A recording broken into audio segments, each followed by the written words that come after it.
For my part in this allegory, I'm not going to make the same mistakes my father made. Howard vanished from my mother's life before I was even in it, so when he sent me a letter a few days after Mum's funeral, it was the first I'd ever heard from him. Pity he was dead. Writing from beyond the grave must be a genetic habit in my bloodline.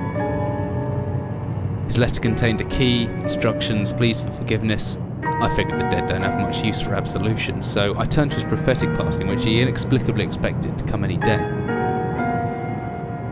Clearly averse to explanations, my father preferred to leave directions to a bank on Mayfair I'd never even heard of. In that bank was a safety deposit box in his name, and myself as executor. Of course, I went as he knew I would.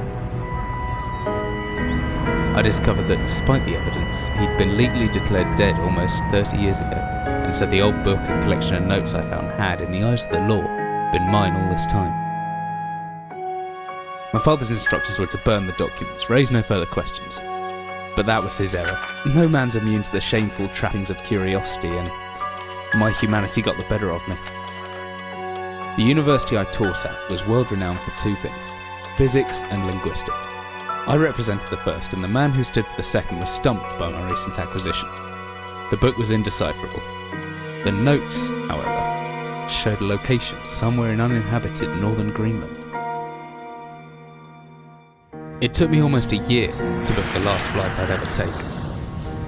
As I watched civilization disappear along with Heathrow, I realised my father had disappeared 3 decades ago, almost to the day, and I considered in turn what it was that I was leaving behind. We landed on a strip of ice a few feet wide, and within minutes I was pulling away on a chartered boat, beginning the 12-hour journey that would lead me into my past.